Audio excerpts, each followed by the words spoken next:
Olá, boa tarde. Este ano, o Supremo Tribunal Federal decidiu que é constitucional o compartilhamento de dados fiscais sem autorização judicial entre os órgãos de inteligência e fiscalização e o Ministério Público para fins penais.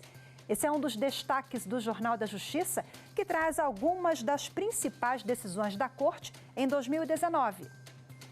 Vamos agora aos outros destaques. Plenário fixa tese de compartilhamento de dados. É constitucional o compartilhamento dos relatórios de inteligência financeira da UIF e da íntegra do procedimento fiscalizatório da Receita Federal do Brasil.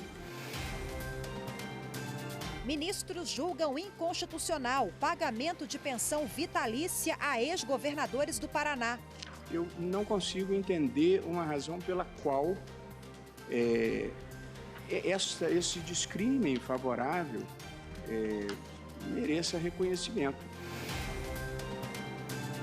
E ainda, Supremo decide que TSE não pode suspender registro partidário por falta de prestação de contas.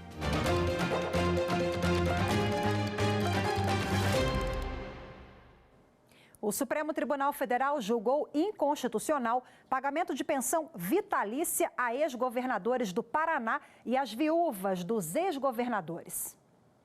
O Conselho Federal da Ordem dos Advogados do Brasil questionou a validade de um artigo da Constituição do Estado do Paraná que prevê o pagamento de pensão para ex-governadores. A aprovação de uma emenda constitucional diante já de uma jurisprudência consolidada a partir de 2018 a respeito da inconstitucionalidade desse benefício significava, com todo respeito, uma burla ao processo, à jurisdição constitucional desse tribunal. A Assembleia Legislativa do Paraná alega, no entanto, que as pensões não podem ser suspensas imediatamente, porque muitas famílias dependeriam delas para sobreviver.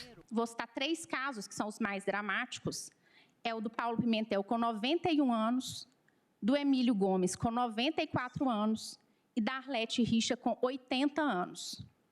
O que essas pessoas vão fazer? Começar a trabalhar a partir de agora, ou voltar ao trabalho a partir de agora, porque o Estado falhou no controle dos atos ou legislativos ou administrativos. A relatora do caso, ministra Rosa Weber, votou pela inconstitucionalidade do benefício. Nos outros estados também enfrentaram dificuldades. Então, não me parece, até por uma questão de isonomia, por um julgamento idêntico para todos os processos, que se possa estabelecer com maior respeito, seja o regime de transição, seja um equacionamento diverso. 5 ministros tiveram o mesmo entendimento. Se há um entendimento que é inconstitucional, ao prevalecer o pagamento, então é melhor que se julgue constitucional. Até porque a norma já foi revogada. O governador terá os mesmos direitos que as pessoas têm. Se ele contribuiu para a Previdência, tem direito ao benefício da Previdência. Se ele estiver trabalhando, tem direito ao salário. Eu não consigo entender uma razão pela qual esse descrime favorável mereça reconhecimento. Os ministros Luiz Fux, Ricardo Lewandowski e Gilmar Mendes se manifestaram por flexibilizar o pagamento de pensões, já que alguns pensionistas são idosos ou incapazes. Como é que nós vamos poder fazer justiça levando em consideração com a senhora de 90 anos?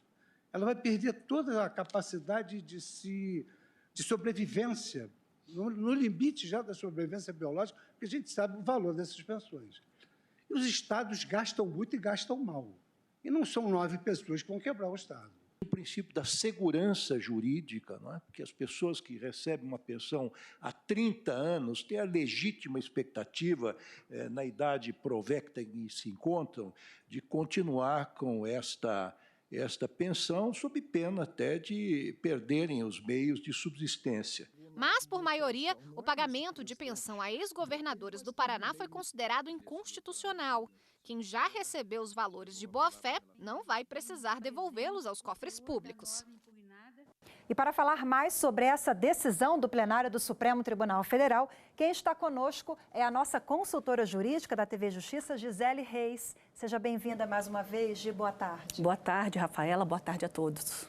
Bom, acompanhamos na reportagem esse julgamento recente do Supremo Tribunal Federal e parece que a Corte já tinha um entendimento anterior a esse.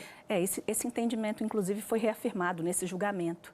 Nós tivemos, Rafaela, em 2011, várias ações diretas de inconstitucionalidade que foram apresentadas pelo Conselho Federal da Ordem dos Advogados do Brasil, questionando diversas constituições estaduais que traziam exatamente essa previsão de vitaliciedade no que diz respeito aos subsídios, né? Por ter exercido o cargo político de governador, uma vez deixando esse cargo, a Constituição estadual, ela previa o direito ao ex-governador de receber, então, de forma vitalícia, uma pensão.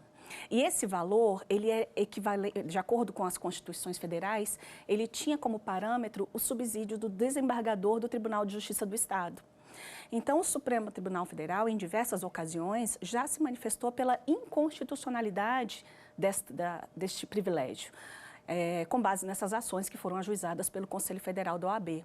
A exemplo do que aconteceu, por exemplo, em Sergipe, no Piauí e também no Pará. Nesse caso concreto, foi analisada a Constituição do Estado do Paraná e o entendimento também foi nesse sentido, de que não há nada que justifique a pensão instituída na Constituição estadual.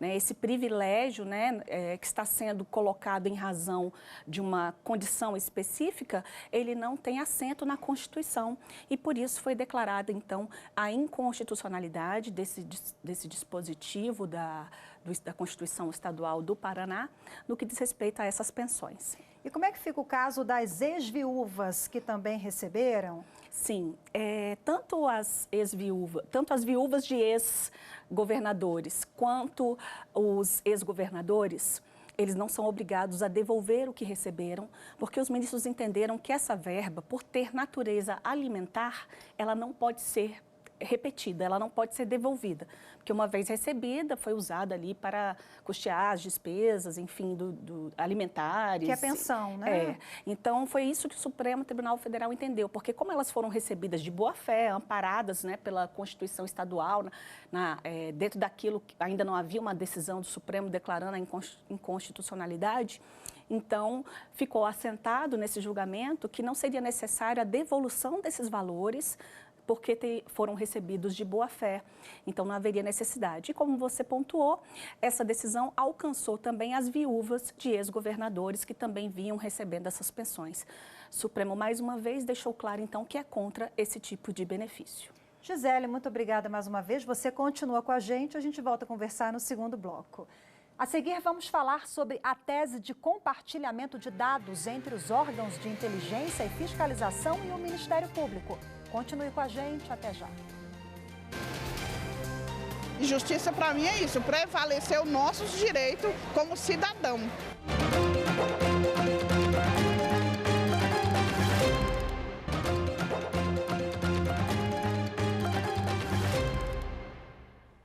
Estamos de volta com as decisões deste ano do plenário do Supremo Tribunal Federal.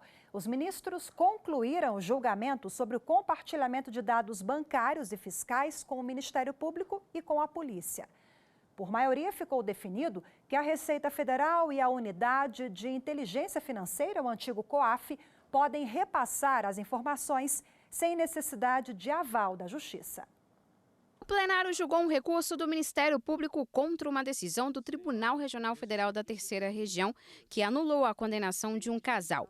Donos de um posto de gasolina no interior de São Paulo, eles teriam sonegado impostos e informado rendimentos menores do que realmente tiveram nos anos 2000 e 2001. Em julho deste ano, o ministro Dias Toffoli suspendeu em todo o país as investigações com dados da Unidade de Inteligência Financeira, o antigo COAF, sem autorização judicial. Ele trouxe o debate deste caso para o plenário, para ser analisado em conjunto com o recurso sobre a decisão do TRF3. O julgamento começou no último dia 20 de novembro. Na ocasião, o MP pediu para manter o compartilhamento sem precisar de aval do judiciário. A partir daí, os ministros debateram a constitucionalidade desse repasse de informações e os limites para ele. Sobre a Receita Federal, definiram por maioria que o MP pode acessar os documentos, inclusive dados bancários e declarações de imposto de renda. Aqui não se cogita, senhor presidente, de compartilhamento indiscriminado ou aleatório de dados bancários e fiscais entre a Receita e o Ministério Público, mas tão somente de transferência ou repasse daquela repartição para este órgão de provas relativas à sonegação fiscal de contribuintes para o efeito de promoção de sua responsabilidade penal. Não estabelecer ex ante a impossibilidade de compartilhamento no âmbito restrito da representação fiscal para fins penais de documentos como declarações de imposto de renda ou extratos bancários. Ressalvo, no entanto, que tais documentos só poderão ser objeto de compartilhamento na medida em que forem estritamente necessários para compor indícios de materialidade nas infrações apuradas. Já sobre os relatórios produzidos pelo antigo COAF, alguns ministros apontaram que o recurso não trazia essa discussão e demonstraram preocupação em expandir o tema. Mostra-se, a meu ver, uma expansão inadequada juridicamente. Ademais, anoto que no ordenamento jurídico brasileiro somente se julga em sede extraordinária matéria que tenha sido objeto de pré-questionamento na instância competente e suscitada na fase processual própria. Não houve, no caso, cuidado judicial nas instâncias anteriores da questão relativa às balizas objetivas que os órgãos administrativo de fiscalização e controle, como o Fisco, o COAF e o Bacen, tivessem sido antes examinadas. Já sobre a condenação do casal paulista, ela será restabelecida por decisão da maioria dos ministros. Divergiram desse entendimento os ministros Marco Aurélio e Celso de Mello. Há de se combater a corrupção, sim, há de se combater a corrupção em todas as modalidades existentes. Mas tendo presente que em direito o meio justifica o fim, não o fim ao meio, sob pena de construirmos na praça dos três poderes um paredão. A inviolabilidade dos dados individuais, qualquer que seja a sua origem, a sua forma, a sua finalidade, passou a merecer proteção constitucional e não apenas legal, em virtude da referência expressa que a eles passou a fazer o inciso 12 do artigo 5º, modificando assim a posição anterior da nossa legislação. O ministro Dias Toffoli ajustou o voto para acompanhar a maioria. Nesse sentido, eu retifico, então, o meu voto para também votar no sentido de cassar o acórdão proferido para restabelecer a primeira instância.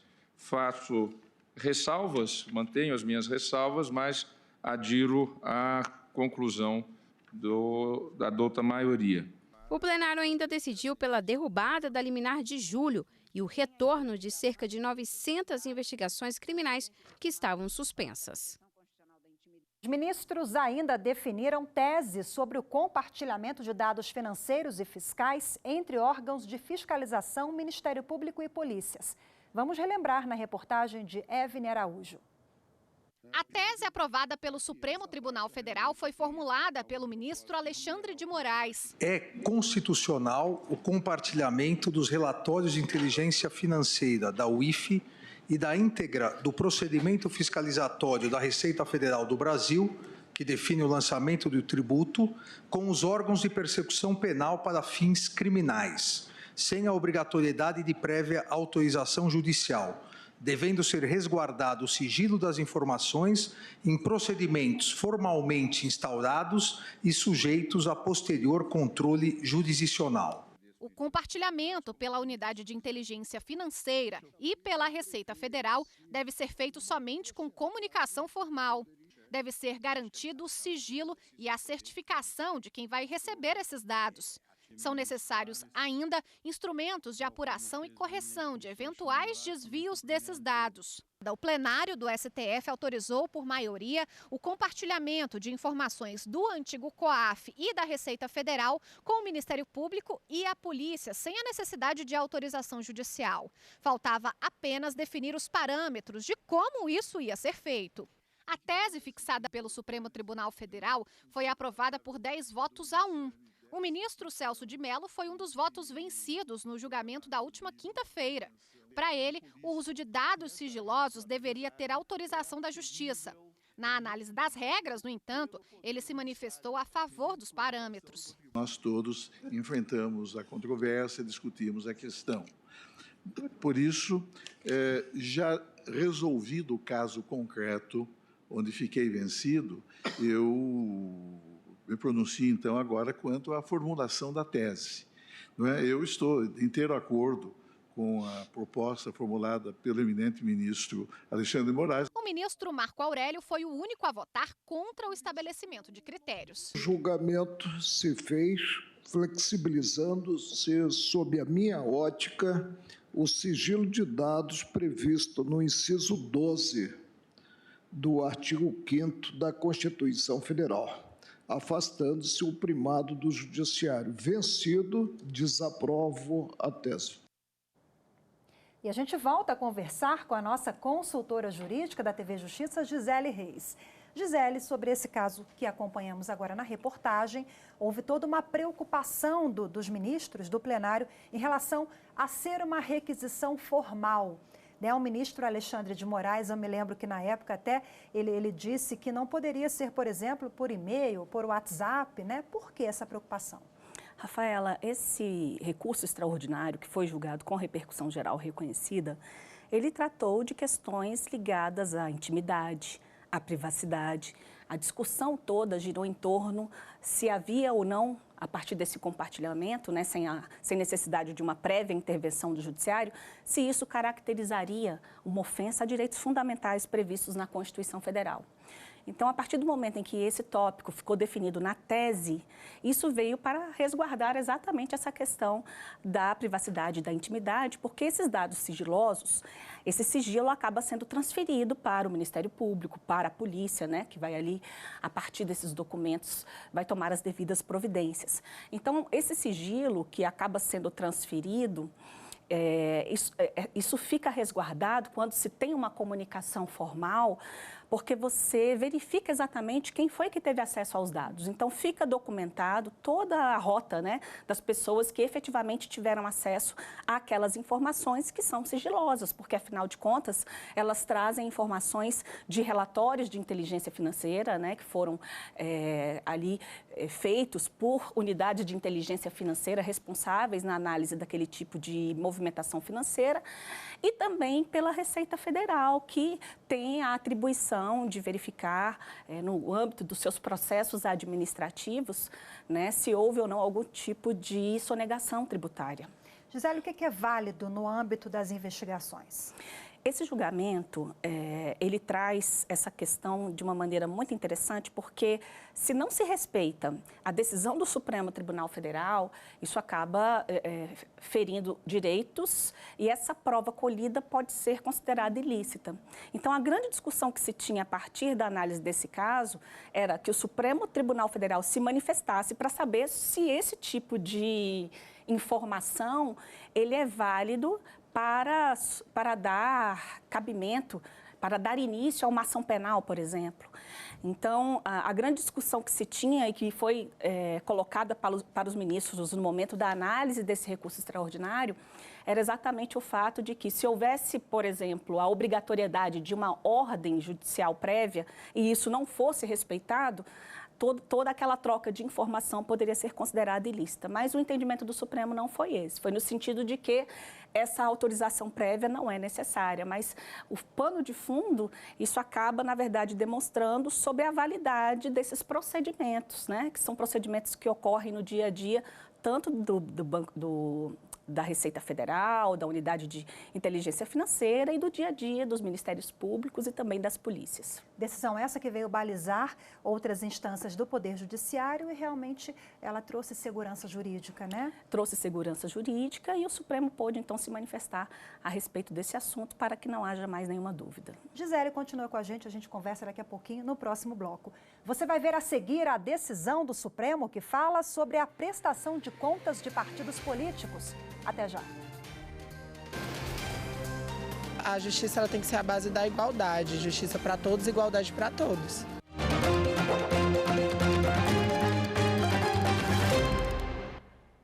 Este ano, o Supremo Tribunal Federal decidiu que partidos políticos que não prestaram contas das campanhas só podem ser suspensos com decisão do Tribunal Superior Eleitoral. O julgamento foi retomado com o voto do ministro Luiz Roberto Barroso, que tinha pedido mais tempo para analisar o processo. Para ele, as resoluções do Tribunal Superior Eleitoral que suspendem o registro de partidos que não prestarem contas são constitucionais. Esse dever de prestação de contas, por evidente, se justifica pelos princípios constitucionais da transparência e para que se possa verificar a legitimidade da utilização desses recursos públicos e desses recursos privados. Portanto, a sociedade tem o direito de fazer o controle social do que o partido político está fazendo com o dinheiro. A ministra Rosa Weber, que também é presidente do TSE, e a ministra Carmen Lúcia acompanharam o entendimento do ministro Barroso. Segundo elas, siglas municipais e estaduais deveriam ficar suspensas de registrar novas candidaturas até que a situação seja regularizada. Essa situação é muito delicada, porque não se trata de contas desaprovadas ou parcialmente desaprovadas ou aprovadas com ressalvas. Trata-se exclusivamente da hipótese de contas não prestadas, traduzindo um verdadeiro desprezo das agremiações partidárias por um dever que lhes cabe enquanto recebem recursos públicos. A análise da ação foi iniciada em outubro, quando o relator do caso, o ministro Gilmar Mendes, afastou a possibilidade de suspensão partidária antes de uma decisão definitiva do Tribunal Superior Eleitoral. Na ocasião, votaram o ministro Alexandre de Moraes, que acompanhou o relator, e o ministro Edson Fachin, que votou pela improcedência do pedido. Os ministros Luiz Fux, Ricardo Lewandowski, Marco Aurélio e Dias Toffoli também votaram com o relator. Essa lei está afrontando, no meu modo de ver, a soberania popular. Porque nós podemos aqui realmente falar do princípio da moralidade. Mas o princípio mais importante em matéria de eleições é o princípio democrático, que vem expresso num dos fundamentos da República, que é a soberania popular. Quando o Tribunal Superior Eleitoral, mediante uma resolução, criou essa sanção nova, discrepou do princípio da legalidade estrita. Por maioria, ficou decidido que partidos políticos nos âmbitos municipais e estaduais que não prestaram contas só podem ser suspensos com decisão definitiva do Tribunal Superior Eleitoral. E para explicar melhor os impactos dessa decisão, ao meu lado, Gisele Reis, a nossa consultora jurídica. Gisele, explica para a gente, a suspensão do registro, ela pode ou não ocorrer? Rafaela, essa suspensão ela pode ocorrer desde que não seja em decorrência automática da não apresentação das contas, né? Então, o que ficou bem delineado nesse julgamento é que a suspensão ela não pode ser uma decorrência da não aprovação das contas, da não apresentação das contas do partido.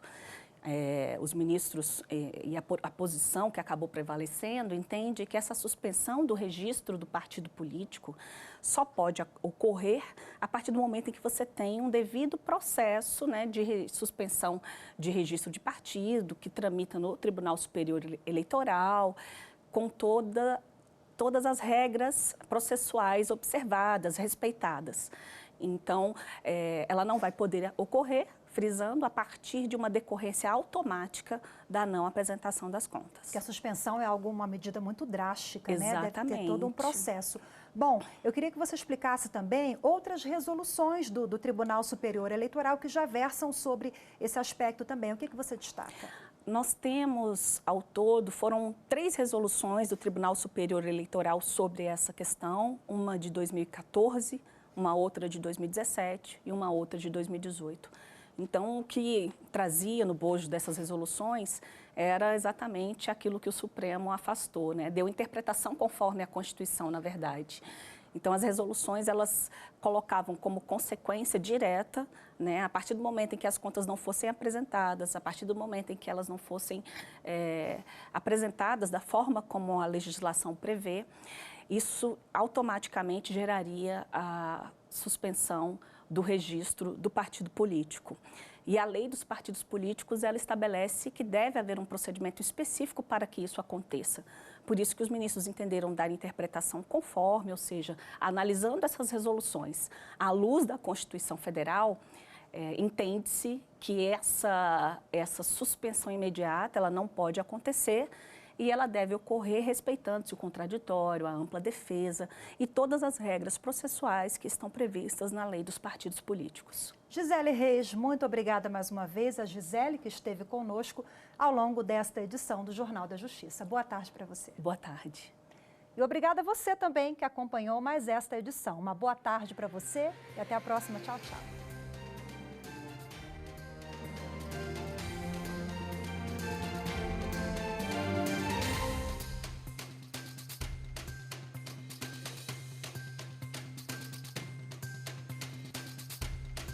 Thank you.